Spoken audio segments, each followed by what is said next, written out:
नमस्कार विद्यार्थी मित्रों। हमने लास्ट वीडियो में देखा था ग्राहक सुरक्षा क्षेत्र। उसी में जो ग्राहकों की सुरक्षा के लिए जो अधिनियम बनाए गए हैं उसमें 1986 का अधिनियम की जो महत्वपूर्ण व्यवस्थाएं हैं उसमें से हम ग्राहक अधिकार कानून के बारे में आज देखेंगे। जो भारत में सामाजिक आर्थिक कानून के इतिहास में ग्राहक सुरक्षा अधिनियम 1986 एक सीमा चिन्ह के रूप में यानी वो आधारभूत है और लोकोपयोगी कानून है। यह ग्राहकों के अधिकार तथा ग्राहकों के हितों की रक्षा के संदर्भ में बनाया गया है कि हम ग्राहक के रूप में हमें हमारे अधिकार कौन से और हमारी सुरक्षा किस तरह हो सकती है वो कानून बनाया गया है। सबसे अधिक प्रगतिशील और सर्वग्राही कानून है।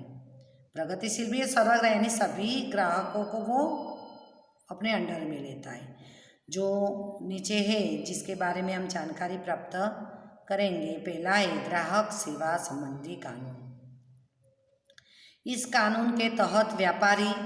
माल या सेवा के संदर्भ में ग्राहक की परिभाषा इस प्रकार दी गई है कि ग्राहक किसे कहते हैं। कानून और कानून के तहत व्यापारी माल या सेवा के संदर्भ में, माल के संदर्भ में ग्राहक अर्थात जिसे कानून का रक्षण है, इसके लिए नीचे दर्शाया गया कोई भी व्यक्ति या कि चीज़ वस्तु खरीदी करता है तो हम किसे ग्राहक कहेंगे। तो हम नीचे देखेंगे कि यदि कोई भी व्यक्ति चीज़ वस्तु माल या सेवा को पैसे देकर अथवा अवज के बदले में खरीदी करे। कोई भी चीज़ वस्तु पैसे देकर, चीज़ वस्तु और सेवा पैसे देकर या अवज बदले, या हम मानो कि हम कोई चीज़ वस्तु की खरीदी कर रहे हैं और बात बदले में पैसा नहीं दे रहे, दूसरी कोई चीज़ दे रहे हैं, तो उसको भी ग्राहक ही कहेंगे। अवज यानी चीज़ वस्तु के बदले में दूसरी कोई चीज़ देना, अथवा वस्तु सेवा देने के बदले में कीमत चुकाने की व्यक्ति गारंटी देकर अथवा कुछ कीमत चुका दे। कि मैं कोई चीज़ वस्तु खरीद रहा है तो व्यक्ति कीमत चुकाने की गारंटी देता है कि मैं उसकी कीमत चुकाऊंगा, गारंटी देता है, तो बदले में कोई सामान भी उसके यहाँ रखता है और बाकी रकम चुकाने का वचन देता है कि अभी जो पैसे बचे वो मैं बाद में चुकाऊंगा, उसका वचन देता है। गारंटी देना मीन्स कई बार हम गहने, अपने प्रॉपर्टी के कागज वो रखते हैं और बाद के पैसे देने के निकले, वो प्रॉपर्टी या गहने के जितनी कीमत निकले उससे भी हमारा ज़्यादा देना हो तो उसके बाद के पैसे मैं दूंगा, वैसा वचन देते हैं। और वस्तु या सेवा प्राप्त करता है, बाद में कोई चीज़ वस्तु खरीदता है या सेवा प्राप्त करता है। मानो कि हम सेवा की बात करें तो डॉक्टर की बात की, हमारे घर में से कोई सीरियस है, बीमार है, उसको अस्पताल में हमने भर्ती किया है,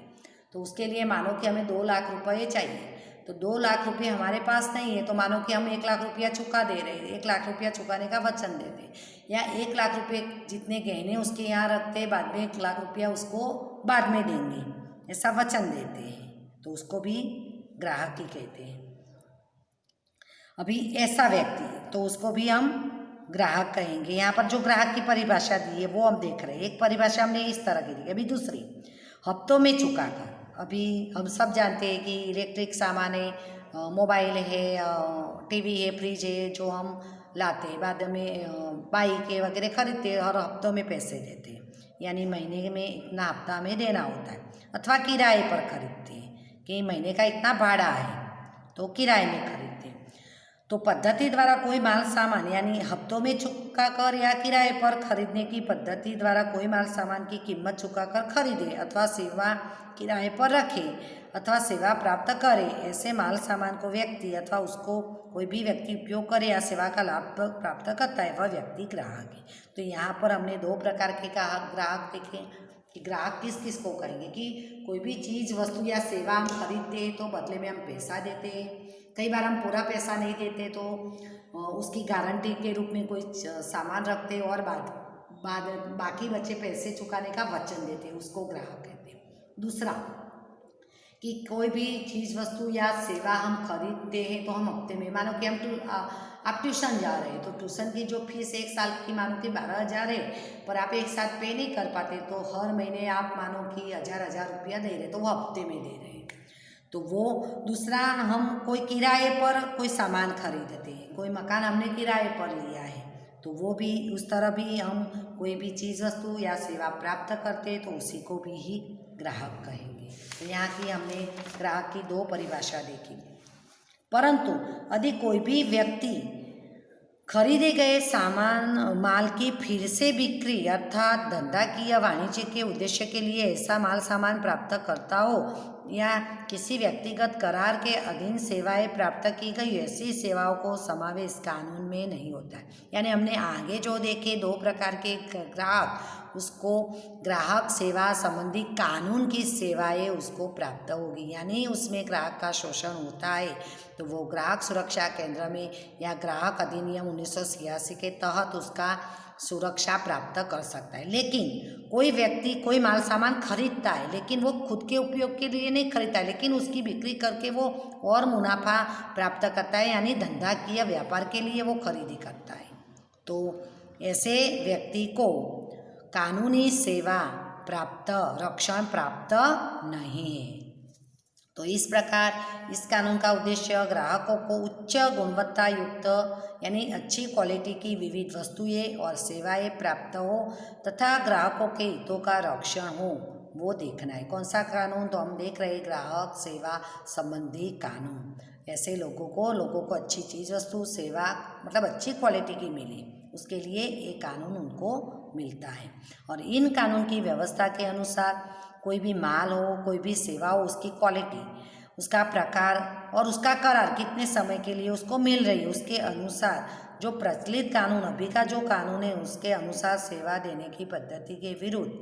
सेवा में कमी पाई जाए या हल्की लगे या माल सामान कम गुणवत्ता वाला कमी युक्त हो तो ग्राहक कानून के अधीन शिकायत कर सकते, जो मैंने पहले आके भी आपको ये चीज़ बताई है। अभी दूसरा हम देखेंगे ग्राहकों के अधिकार, कि ग्राहक के हमने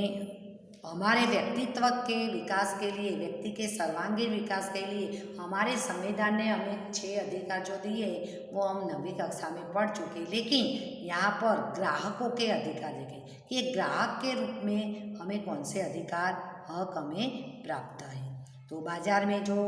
चीज़ वस्तुएं मिलती है वो वैविध्य सब्वर होती है कि सबकी क्वालिटी अलग अलग होती है और अनेक वस्तुओं की जानकारी के अभाव अभी सभी चीज़ों की जानकारी हमारे पास नहीं होती कि कैसी क्वालिटी की है, वो किस तरह चलानी है, वो भी नॉलेज कई बार हमारे पास नहीं होता। इसीलिए हम चीज़ों की पसंदगी करने में भूल कर बैठते हैं और अपने द्वारा जो खर्च किए जो पैसे होते उसका पर्याप्त बदला हमें प्राप्त नहीं होता है। कई बार हमारे से भूल हो जाती है चीज़ वस्तु की पसंदगी करने में, हमें लगता है कि ये सही है, लेकिन वही चीज़ कर लाते तो कभी तुरंत बिगड़ जाती है या उसको हमें चलाना नहीं आता है, तो वो हमारे से ही भूल हो जाती है, क्योंकि बाज़ार में बहुत सारी चीज़ें हैं और उसका हमें अज्ञान है। अभी जिससे हमारा जो पैसे हमने खर्च किया है वो बेकार जाते, व्यर्थ जाते हैं और स्वयं ठग जाने का अफसोस करते। कई बार हमारे साथ हमने खुद ने अनुभव किया कि हम चीज़ वस्तु खुद खरीद कर लाते हैं और वो ख़राब निकलती है या बिगड़ जाती है, तुरंत रिपेयर करवाने का खर्च लगता है, तभी उस समय हमें खुद अपने आप ठगे, क्योंकि चीज़ वस्तु की जो पसंद की है वो हमने गलत की है, तो अपने आप ठगने का हमें अफसोस होता है, बार बार अपने को भी हम कोसते रहते हैं। तो ऐसी हल्की गुणवत्ता वाली बनावटी मिलावटी नीची गुणवत्ता की जो खाद्य वस्तुएं खरीद कर हम अनेक लोगों को आमंत्रण कर देते हैं। अभी हल्की क्वालिटी की, अभी दिवाली गई जस्ट हमने देखा कि हमने बहुत सारी मिठाई खरीदी लेकिन उसकी क्वालिटी अच्छी नहीं है, तो उसके कारण हम बीमार भी पड़ सकते हैं और उसमें मिलावट की गई हो तो भी ऐसे खाद्य वस्तुएं खाने से हमारे स्वास्थ्य को नुकसान भी होता है। बाद में कई सामान हम खरीदते तो जो तोल माप है जितना होना चाहिए, जितने पैसे हमने जो तोल माप के दिए उससे कम तोल माप हमें मिलता है, वो मिलावटी और बनावटी भी हो सकती है। ठगी कई बार हमारे साथ हमें जो दिखता है कि क्वालिटी, वो क्वालिटी के सामान नहीं निकलता है। कीमतों में लूटपाट होता है कि ज़्यादा कीमत हमारे से ली जाती है और भ्रष्टाचार जैसी अनीतियों से समाज का नैतिक स्तर भी गिरता है। अभी उत्पादक होता है, जो उत्पादक है व्यापारी है, दोनों अपनी उत्पादित वस्तुओं के मूल्य संग्रह प्रवृत्ति में एकरूपता और पारदर्शिता रखे उसके लिए कानून में व्यवस्था की गई है, क्योंकि ये सारा शोषण उत्पादक और व्यापारी ही करते हैं। इसीलिए जो कानून हमने देखा ग्राहक सेवा संबंधी कानून में इस तरह का बनाया गया है कि जो व्यापारी है उत्पादक है वो वस्तुओं का मूल्य है, वो कितना संग्रह करता है, वो उसके आंकड़े उसको दिखाने होते हैं, जिससे वो हमारे साथ ग्राहक के साथ छल न कर सके। और इन व्यवस्थाओं से ग्राहक जागरूक बनता है और वह धोखाधड़ी धड़ी के विविध तरीकों गलत पद्धतियों के विरुद्ध लड़ाई किस तरह से लड़ सके उससे संबंधित शिक्षा और विविध उपयोगी जानकारी देने के कई अधिकारों की इस कानून व्यवस्था में दी गई है। यानी ग्राहक संबंधी कानून में हम किस तरह हमारे साथ कोई छल हुआ है, धोखाधड़ी हुई तो हम किस प्रकार उसके खिलाफ लड़ सकते हैं, उसके संबंधित जो सारी जानकारी है वो एक कानून में बताई गई है। और इन अधिकारों का रक्षण करना ग्राहक जागृति का मुख्य उद्देश्य है कि हमारे ग्राहक के रूप में जो हमारे अधिकार है उसकी सुरक्षा करना, ये जो हम कानून के बारे में देख रहे वो कानून का मुख्य उद्देश्य है। और कानून के अंतर्गत अधिकारों को 6 अधिकार दिए गए हैं जिसकी चर्चा हम नेक्स्ट पीरियड में करेंगे। Okay, thank you.